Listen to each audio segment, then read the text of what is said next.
that's the best try I've been live in a stadium for in my entire career. Bear in mind, I scored a winning try in a Challenge Cup final. So for me, that is the best try I've ever seen live in any rugby league stadium that I've attended.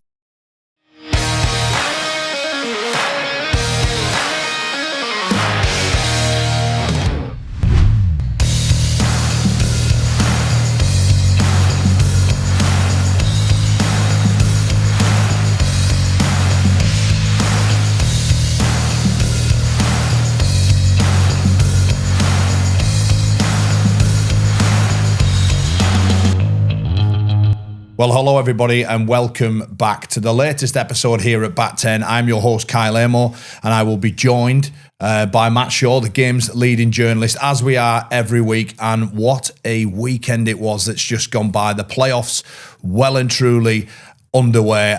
But before we get into all that, I'd like to introduce our latest guest. We keep telling you the big names keep coming here at All Out Rugby League, and this week is no different. He's a man that divides one of Rugby League's greatest cities. It is Paul Cooke. Cookie, how are you? I'm good, Carl. Thank you. It's really good to be here. Thank you. Well, there's lots and lots to get into. And like I just said earlier, you know, the playoffs, wow, what a start to season 2025. But as always, guys, we know that you love all the work that we're doing here at Back 10. Do not forget to like, subscribe, and hit that notification bell. And for those people who are watching on a tablet or a mobile device, down at the comment section, swipe left, you'll see that hype button. You can hit the hype button 3 times per week. Make sure that you do so, as it'll allow us to reach further and wider audiences so we can keep bringing you all of your favourite stories, news, debates across the world of rugby league. But for now, let's get into this week's show. Well, where to start? Another busy week in the world of rugby league, and we'll throw to Matt. Matt, your news roundup, please. We haven't had one for a while, have we? We haven't. So no, I've been off form, haven't I? Well, off you go. See what we can do now. Right, let's start with some retention news. And Mikey Lewis has signed a new deal with Hull KR, keeping him with the club until 2030. The key component of that, no NRL release clause. So if the NRL come calling, Hull KR can stand firm. From retention to recruitment, we hear that Bradford Bulls are continuing for Super League. They have signed Leeds Rhinos hooker Andy Ackers. Moving into the Championship, the Bulls were knocked out of the playoffs by Toulouse. They will take on York Knights in the final. They beat Halifax Panthers in a humdinger. Speaking of Halifax, they won the wheelchair grand final this weekend, beating London. And then in the men's game, the playoff game, that miracle try, St Helens beating Leeds Rhinos in controversial circumstances, because we now know that the RFL Match Officials Department has accepted that the decision to give the John Bennison try was incorrect, and that no doubt will rumble on for many, many days and weeks to come. Wow. Well, look, let's start at the St Helens game. You know, that last minute winner. Oh, in fact, it was gone. It was the hooter was gone. The time had been done, and Leeds Rhinos, you have to admit that they were the better team for the 80 minutes. But, you know, sport is cruel, and, you know, credit St Helens, a try that was now named Right to Right. Started off down the... Right to Right. Right to Right, yeah. Started off down the left, worked its way back to the right, and then before Shane Wright finished. Cookie, as a rugby league fan, you know, those are moments that are just TV gold, aren't they? Yeah, well, I did it for national radio with Matt Wilson, and I said there, that's the best try I've been live in a stadium for in my entire career. Bear in mind, I scored a winning try in a Challenge Cup final. So for me, that is the best try I've ever seen live in any rugby league stadium that I've attended. So it was quite unbelievable. It went from left to right, back left, back to right before it went back to right, and Shane Wright who dived over. And the skill and execution of it as well is something to behold. It's the Robertson run, the evasion skills of Robertson. I mentioned it live on air. Take a bow for young Robertson, because he was outstanding with that passage of play. Then the sailor flick pass. I mean, that's something that you'd practice on a training field, messing around with your players during a warm-up or before a session starts. And I've seen plenty of players able to do that, but in a live situation when the game's on the line, to be able to pull out that pass. And then Matt Whitley's 2 bits of skill in it as well, to catch and offload twice when it's going from left to right and then back to right. I think was exceptional. So Yeah, what a try. I went in past 16, 17, whatever it was. Phenomenal try. And I was pleased for Tristan Saylor, that flick past it. This is a guy that's come under a lot of scrutiny, hasn't it? I mean, his performances have been, he's had some stellar performances, and he's had some periods in this season where people have almost headhunted him not to even be a part of the team. So for him to come up with that, was pretty pleasing, I think, from a St Helens perspective. I'll be honest, Kyle, I thought he was rubbish before that. If I'm quite honest, I thought he was really poor. I thought his kick returns were poor. I thought he made poor choices. I just didn't think he played well. And then he pulls out that, which was a fabulous piece of skill. To be able to have the audacity to do that, having probably known he's not played his best game, to even try that and nail it like he did was unbelievable. Cooke, is there an element of luck in that? Is he just flinging it and hoping for the best, or does he know that is going to go exactly where it's meant to go? No, of course there is, because he's got his back to the place it's going. So there's an element. Listen, 99 times out of 100, a Leeds player knocks that down, or a Leeds player intercepts it. Not the audacity to try it. He's got to try it, but first and foremost, it's the last play of the game. You can't get tackled there, and he's facing the touchline, so you've got to throw it somewhere, and all his players are back in field. The thing with the Robertson part of it is everybody's congregated around him, including the right winger Ryan Hall, who's in the vicinity of Robertson when he finds the pass over the top. So I thought Saylor was okay. The problem I have with St Helens is I think they've got the best fullback in the competition playing at 6. And the second best fullback in St Helens' team playing at fullback. Yeah. So you're taking a great deal away from St Helens in terms of Jack Wellesby not being at fullback. So for me, I'm not sure of the Tristan Saylor signing in terms of St Helens, based on the fact that do you need another fullback? Yeah. I'd go out and buy another half. I'd go out and buy another 7. I'd find a 7 that wants to come to the club and spend massive money on a 7, because that's clearly what they're missing in the club. Now, George Whitby's going to partner somebody next year. I'm not sure it'll be Lomax. I don't think it will be Lomax anyway, but to find a 7, I think that's most important in their recruitment. But we cannot avoid the piece of news that Matt said about the RFL, their apology for that John Bennison try. Watching it live, I didn't think it was a try. I really didn't. The referee sends it up as a no try. Matt, what's your thoughts on that call? Because it was a massive call, and if I was a Leeds Rhinos fan or a player or involved in that club in any way, I'd be spitting feathers over it. It comes back to me to my biggest gripe about the video refereeing. It's the no try on field decision. Yeah. I just don't like it. There was one angle that for me showed that the ball was on the ground. Yeah. And it touched the line first. There was 2 that didn't. Right. So for me, if that goes up as no try, and this is actually why I've apologised. When it went up as no try, there had to be conclusive evidence. Yeah. There was only one camera angle that showed it, others didn't. So it shouldn't have been overturned because that's not considered conclusive. But playing devil's advocate, is one angle not enough? But the problem is that the camera angles can be deceiving. Well, that's why we don't judge forward passes on it. Correct. So for me, if it goes up a no try, it's a no try. Yeah. It's as simple as that. And I agree with you, Kyle. I'd be spitting feathers if I was part of Leeds Rhinos, staff, players, supporters, or anybody in that club. Absolutely. Because ultimately it gives 4 minutes, 45 seconds, which was left on the clock for Saints to pull out a miracle, which they ended up doing. They would never have been in that position had it not been given. The thing is, if it had gone up as a try, there's not enough evidence to overturn it either. Yeah. So, which comes back to me, I just dislike completely the no try on field. Because if you're sending it up, you're not sure as a referee.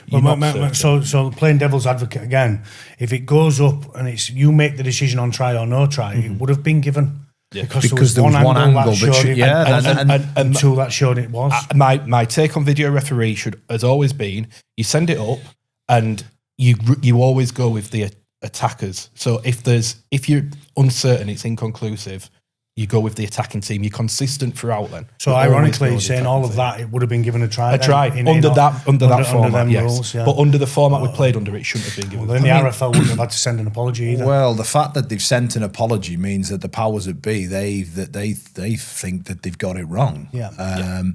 But it's St Helens who progress. Someone for Paul Wellens, kind of. And also, we would never have seen a miracle try. No. I would never have seen the best live try I've ever seen. But what about Paul Wellens' reaction? Oh, great. How good is that? That is, you don't often see head coaches who are usually calm, composed, collected, that looked like it just meant so much to Wello, who again has been under the blowtorch this season. Right from the very off, mind. Yeah. And for him to progress to 80 minutes away, really pleased for Wello. However, on the flip side of it, I loved everything that was happening at the Rhinos as well. I think Brad Arthur, what he's done, what that group, they looked threatening for the grand final, didn't they? You know, if you had to pick a side, it would be the one team that you probably wouldn't have wanted to play on your way there. It would have been Leeds Rhinos. Disagree. And I'll tell you, do you remember on the show last week I said my concern with Leeds' experience in these big games? And I think it showed. That how many times did they make breaks early and try to force the pass and try... There was a Harry Newman one, wasn't there? They went down the right-hand side in the second half. He broke through, it was really early in the tackle count, tackle 1 or tackle 2. They forced the pass, I think Wellesby picked it up. I've watched Leeds a lot this year and that is my big criticism of them. They overplay, they force things too much. And I looked at the stats before the game, right? St Helens almost had double the amount of playoff experience than that Leeds squad did. St Helens had 11 grand final winners in their squad. Leeds had 3. And I think there was 28 grand final wins in the Saints team to Leeds' 10. Most of those appearances, grand final wins, were Ryan Hall and Callum Watkins. Very little experience, and I thought at times that showed with Leeds. But did you not think Leeds were the better team? Yeah, I did. Oh, for sure. Yeah. And do you absolutely. think, if you were Willie Peters, are you happier seeing Saints get through or Leeds? I think so because of the way that Leeds have played against Hull KR this year. Yeah, you know, arguably they should have won all 3. I think Mikey Lewis turns it on for about 12 minutes early on in the season and scores he does. And sets up tries and they win the game by 4 or 6 at Headingley. The other 2 games Leeds have arguably dominated Hull KR in terms of the result and performance on field. So I think Willie Peters will be pleased to see St Helens get through. And I will say that I thought Leeds was the better team, but I also agree with Matt to go with what you're saying, Matt. The big game experience. I don't know why you would try a 20-40 when you're winning by 6 or winning by 8. With I don't know how long was left, 15 minutes. And Jake Connor's been magnificent all season, but you don't need to pull a rabbit out of a hat when you're winning a playoff game by 8. Forgive me if I'm wrong, but if you win by 1 or 100, you still progress to the next round. There's no for and against here. That's true. So for me, I agree with that big game experience where you don't need to win big games by more than 1.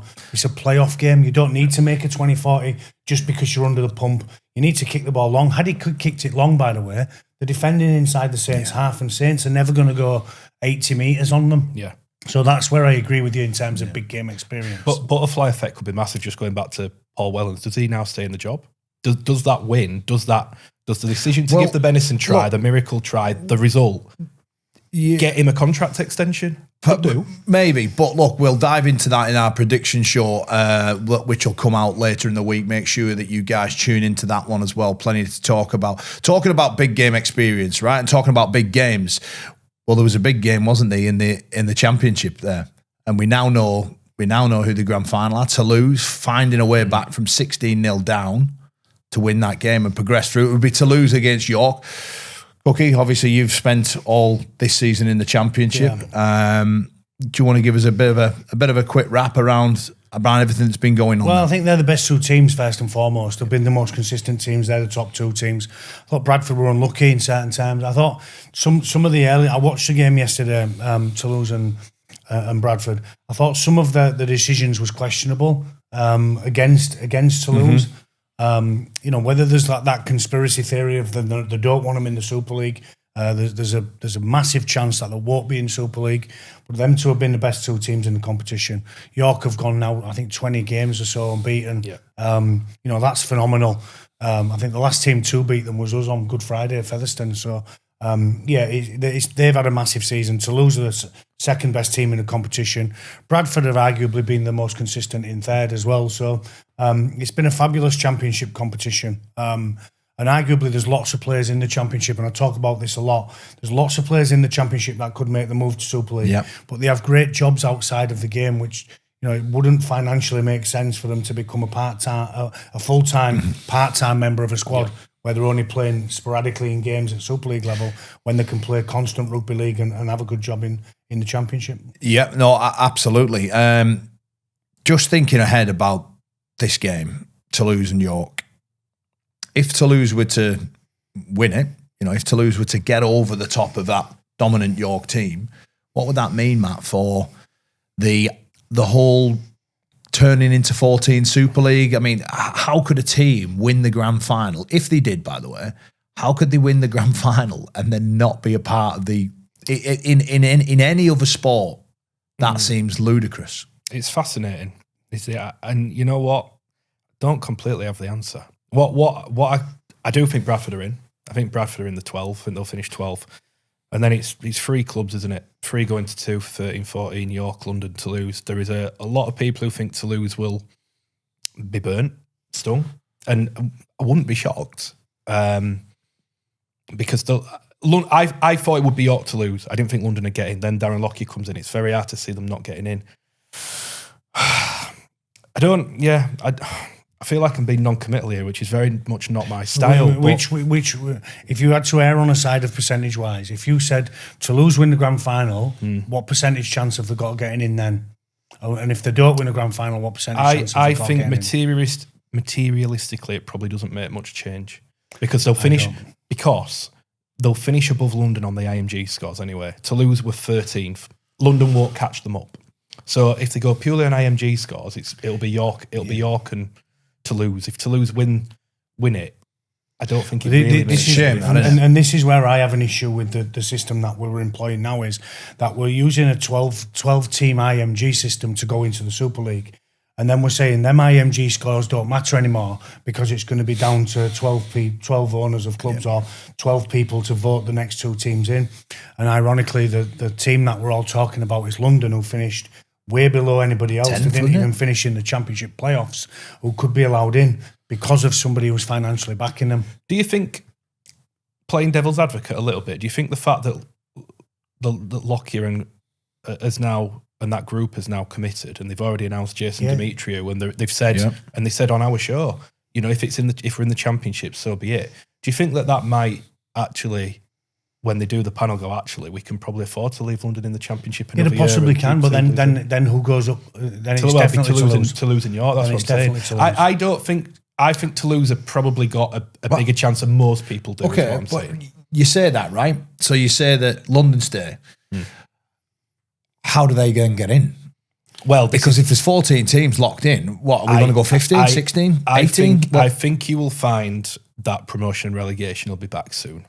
Okay. Soon is not an answer, is it? No. Soon is not 2026. It could be 2027. Not when people have got jobs and livelihoods. And that's the problem. I think, look, nothing's been decided on that front, but I would be very surprised if maybe there'll be a year where it doesn't come back, so maybe it won't be in 2026. I'd be staggered if we are back to promotion relegation come 2027. Look, it's classic of the game, isn't it? We move the goalposts every few years, and it makes it incredibly frustrating for everybody involved. Right, look, I'll finish on this part of the championship really, but heading back into Super League.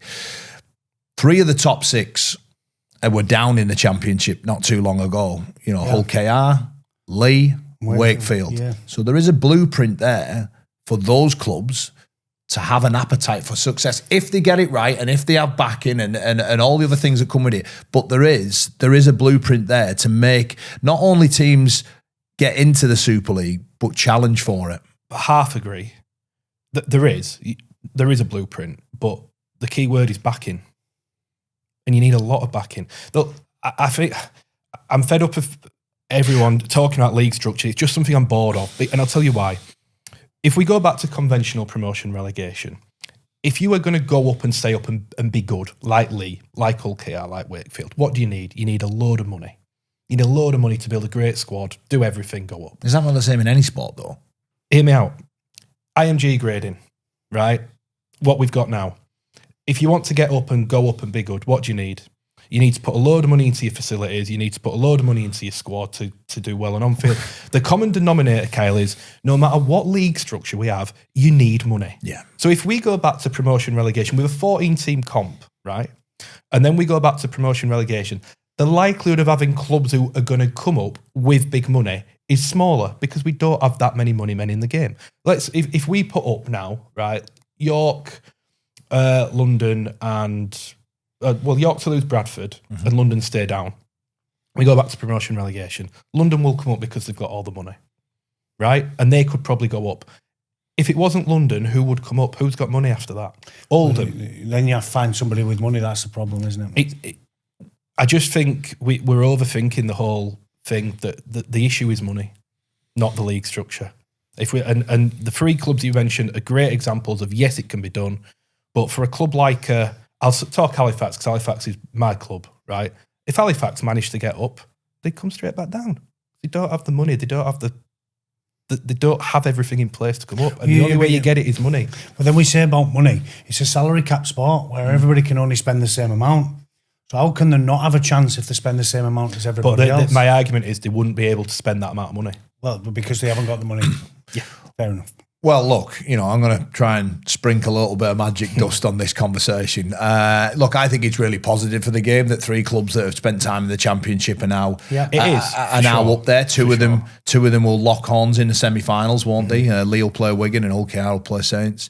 But I just want to touch upon Leigh because they had probably they had a much more comfortable playoff win, didn't they? I thought they were brilliant. I was calling the game and I looked down with I think it was about 6 minutes to go. Cookie, they were completing at 92% for the whole game. 96% it was first half, and they just never, ever give Wakefield an opportunity. Josh Griffin charges the ball down. Yeah. And he doesn't land on it. And I couldn't help but think, now I don't know if him landing on it would change the outcome of that game, but they just didn't see the ball for so long after that, did they? Well, I thought I thought Leigh were phenomenal in that first half, particularly. If you want to win a playoff game, there's a blueprint to win a playoff game. You complete high, you make low errors, you kick the ball long, you defend them, front load energy defensively, you make them kick out of their own 30, 40 metre area, you get the ball back in good ball. Now, they didn't score early in the game and continue to score and score and score. They broke Wakefield down and they broke the resolve of them down. They broke their energy levels down and Wakefield had no answer to it. Mm-hmm. Now, if you can play like that in every playoff game or start the game completing at 96% in a half of football, you'll certainly be in the game at half time. If the other team's as good as you, it'll be close. But if they're not, you'll find it'll be 18 or 24-0 at the break, as we saw with Leigh and Wakefield. It was a textbook performance. I agree fully with Cookie there. That was almost the perfect half, and then they'd done enough there to manage the rest of the game. But Adrian Lamb, that's the first time that every single one of the players in that squad were his signings. They finished the highest they ever did in third. I mean, people forget though that he was the guy that brought in French and Field to Wigan as well. So he's obviously got he's not obviously a top coach, but he's obviously got an eye for a player as well, man. He does. He absolutely does. I mean, I thought one of the best examples, he didn't actually play in this game, was Ethan O'Neill. We were all, when they signed him, going, who's this? Yeah. And then he turned out to be brilliant. There's been so many. The Kai O'Donnell. How many of us knew Kai O'Donnell when he came over? Tom Amor. Yeah. We if we're honest, we didn't know him, did we? Most of us. Absolutely. And they've been phenomenal. Their recruitment has been exceptional and has been for a very, very long time. Full credit to Leigh. They were so good. And do you know what I think goes under the radar with Leigh? The pack's a lot better than I think that's given credit for. Off the Hengate, it was I think that's the biggest plus for them. They're going to have to be good in that area of the field, in the middle area of the field this weekend at Wigan, because if they're not, then Wigan are very good in that area. So for that pack of forwards to stand up this weekend will give them every chance to progress to a grand final. Yeah, so Leigh, obviously they had their first playoff game in the Super League at that ground, and it just goes to show that the atmosphere that Derek Beaumont's created there is one of the big reasons why there's been some real wins this season in season 2025. A record attendances, improvements of some of the big clubs on and off the field. I'm thinking on the field, Leeds Rhinos, of course, back into the playoffs at Headingley, and Hull FC. You think about where they were at under John Cartwright the first year, and the emergence of Martin and Litton and those young outside backs. They've now shown huge steps ready for season 2026. Cookie. Yeah, well, they couldn't get any worse, Kyle, was what I would say. For 4 or 5 years, they've been really poor, and they've lost games by 60s and 70 points. I think the club being sold to Andrew Thurkel and his partner, and then Richie Myler as the CEO, they've begun a process of changing the squad around from the perennial losers of every game by 50, where none of the young players knew how to win a game. They've then brought in your Asiatas and your Hardacres, your Aidan Caesars, Jordan Rappner. They've brought in players who know how to win games. And I think you've seen this year that they haven't always won games, but they've been competitive. That starts at John Cartwright and his staff, and then filters down through the senior players who we've just mentioned. And then the young players begin to see a blueprint of how to be professional, how to win games, how to conduct yourself on and off the field, and how to be tough. I think you've seen that with Hull FC this year, that they've become a tough team to play against and a tough team to beat. Even if you don't win a game at Hull FC, you know that the other teams had to play well to beat you. And I don't think we've had that in previous seasons. So a marked improvement to finish 7th in the competition. And now I think you can see a role reversal in the recruitment this year. You'll see that they're going to try and recruit younger athletes than the senior pros that they had to recruit to win last year. So you're going to start to see a decrease in the average age of their squad over the next 2 or 3 years, where it means that them young players that come through are sprinkled with similar age players that are English and quality imports. So there's a real direction and identity to the club again, which is something that hasn't been there for many years. Yeah, I mean, one thing's for sure, Matt, that having a strong Hull FC and a strong Hull KR is only going to be good for our game. But look, they were pushed all the way. So they pushed Wakefield all the way, didn't they? And I spoke to John Cartwright after the last game against Catalan Dragon, and he pinpointed that the loss at Magic Weekend to Huddersfield was probably the part where, on reflection, where they probably didn't deserve to be in the playoffs then, and they knew they were going to fall short after that game. But a word on Wakefield. Look, again, a club that wasn't really given much opportunity heading into the season. A lot of people weren't quite sure how they were going to go, but they delivered, didn't they? Absolutely. Young team, really young team. The average age of that team on Friday, they got well beat, was 23. And when you consider you had like Jay Pitts and Josh Griffin in there who were getting on, it shows how young it was. 11 players playing the first ever Super League playoff game as well. So, youthful team. Another team that have absolutely got the recruitment right. We talked about Lee's overseas recruitment. How many of us knew Kai Rodwell and Caleb Hamlin-Uele? He's not played many games of injury, but he's a phenomenal player. He can play for England, actually, which is an interesting one. But anyway, they've just got it right. They've got it right, and they've got a plan. They've got a plan to keep recruiting. It's a squad with a high ceiling already. I think they'll be in 2 years' time competing for major honours. Wow. I think maybe not next year. I think the year after. Sprinkle a bit more quality in that squad. I think they'll be right up. I genuinely believe that. That's a big call. I genuinely believe it. Well, look, we had Matt Ellis on who echoed what you've just said. I mean, his goal is to challenge for trophies in a couple of seasons. And talking to Matt Ellis, he was one of the. We've had some belting guests on, haven't we? But we've had Matt Ellis, Ken Davey, Chris Redlinski, all taking a little bit of aim at IMG. Questioning sort of what. But all the metrics and all the data is telling us that there's been improvements right across the game. So with that in mind, Cookie, do you agree that 14 teams is the right thing to do? Do you? I don't know whether I have an opinion on whether I agree or not. I can see pros and cons for both. Are the two teams that are going to go up going to be competitive? Are they going to spend the salary cap? Are they going to be able to stay up? Whether that's after a 2 years exemption of promotion relegation. I think the more people we can get playing the game and watching the game. So if we have more teams in the competition at top level, we're going to see more of them players. That can only be good for the grassroots level, that people get to see more players. I'm not sure whether it's a good or a bad thing. Then the flip side of that is the bad is there enough player pool? Is there enough quality of player to be able to not see blowout scores? Because we've seen quite a few this year with regards to some scores at Castleford, for instance, or Huddersfield. Where they've been blown out, and we don't want to see them score lines. So it's going to be an interesting time for the competition. But one thing I do think is, based on that try last Saturday night, we've got the best game in the world. Completely. And whatever's for the good of the game and whatever the powers be that decide, let's just know about it and get behind it. I agree. And we spend so much time thinking about pros and cons and negatives, positives. If it's decided, tell us it's decided, tell us who it is, and we can all jump on it and we can talk about this game like we are doing now in a positive light. If it's York and Toulouse and London that go up and Salford that come out of the competition and it's 14 teams, tell us, we can get on with it. But then tell the lower league teams what they can do with their structure.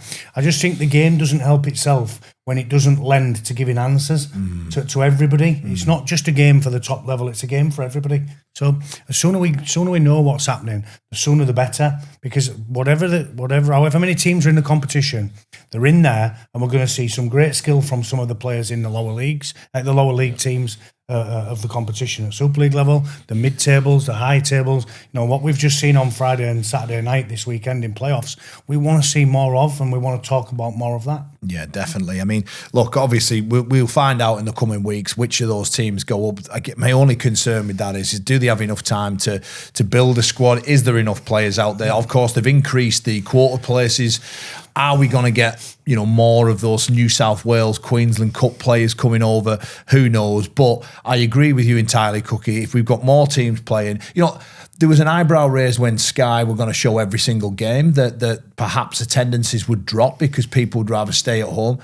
That hasn't been the case at all. There's all the clubs have pretty much posted positive increases in their crowd. So, look, the more eyes on the game. Is it because maybe fans are more connected to their players because they can watch them each and every week? I don't know. Do you know what? Just a point on the overseas players. I think I am firmly of the belief that the quality of overseas players coming to this competition is lower than ever, and I think there's a good example of that in the Dream Team this year. How many overseas players were in it? I think it was 3. It's not normally like that. It's normally a lot more. I think that's quite telling. I think Lachlan Lamb was unlucky. He was very unlucky. Lachlan Lamb should have been. What more? Yeah. Look, I'll never begrudge anybody who made the Dream Team, right? But there was a case for Lachlan Lamb for sure. He set 41 tries. That's about 8 more than I scored in my career. Lachlan Lamb should have been in the Dream Team in front of Mikey Lewis for me. Mikey's had a good year, but I think Lachlan's been better. Yeah, I agree with that. Well, look, we've got the Championship Grand Final coming up. We've got the Grand Finals across, all the men's and women's game coming up too. But that isn't the only big event that's coming in the Ashes. Right, for you Rugby League fans, we know that the Ashes is back this autumn, and it doesn't get any bigger than this. It's the toughest rivalry back in where it belongs, really. Everton's already been sold out. Headingley too is sold out. So your only chance to watch England taking on Australia in the Ashes is at Wembley Stadium on the 25th of October. So make sure you don't miss it. Adult tickets start from just £20. So go and search Rugby League Ashes, or if you're watching on YouTube, click the link in the description and get yours now. Booking fees do apply. Well, it would be foolish of me not to talk to our guest, Paul Cooke, about Hull KR, given that he sat in the hot seat. Cookie, 2 trophies out of 3. They've had to wait a long time. They're 80 minutes away from a third. Mikey Lewis, that breaking news on Friday night, a new 5-year deal for him. Does that lay the foundation for Hull KR to build a dynasty here? Well, it certainly looks that way. And again, I'll go back to your point, Matt. It's because of financial backing. They've had some big members that have come onto the board with Neil Hudgell, and I don't begrudge Neil anything that he gets because he's put in millions of pounds over the last 20 years or so. It's fabulous for me because I'm an East Hull boy and I grew up on the terraces at Hull KR, and ironically, a month ago, my daughter took me to the East Stand for the first time in 29 years, and I stood and watched them against Castleford, which was, some memories for me that came back to reminisce of. And the stronger we are in Hull, the better in terms of both teams. But Hull Kingston Rovers, and led by Mikey Lewis's new contract, and for the Jez Littons and your Dean Hadleys, the local born players sprinkled in with what is some really quality overseas signings. It certainly, the future looks bright for them. And under Willie Peters, I think they've got the perfect coach to manage a lot of it in terms of the whole organisation, along with Paul Lakin at CEO level. So they certainly look like they're trying to build a dynasty. That begins with winning trophies. They've won 2 already this year, and they're on course to win a third 180 minutes, 160 minutes away from. Well, many people are saying that they've just limped over at the back end of the season. They haven't been at their brilliant best. One concern that that I've heard a few times regarding Mikey Lewis is that in big games he doesn't perform to the levels that he has done. Obviously, he nails that kick, ice through his veins in the Challenge Cup final, but it wasn't his finest game. I think back to the grand final last year, I think Bevan French does him up on a number and scores the only try. Cookie, do you understand that people saying that about Mikey? Yeah. Of course. And what's your take on him as a player? Well, first and foremost, he's a magnificent player. Yes. He's an X-factor player who can produce a moment of magic and win you a game. Now, that doesn't happen in every game. It doesn't happen in all big games. You've got to play to a consistent level. And he has done. But to win Man of Steel last year, you don't win that by not being a consistent player for rounds around. You're not in the running of it if you're not consistent rounds around. The issue with him 3 or 4 years ago was that he can't manage a game. Now, I believe he's learned to manage a game better, but he's never going to be the best game manager because he's so instinctive and he's so off the cuff as a player. He needs somebody alongside him to guide the ship while he does his stuff. He's learned a hell of a lot in terms of being able to guide a ship and manage it. Still never going to be the best one at it because that's not his X factor. His individual brilliance.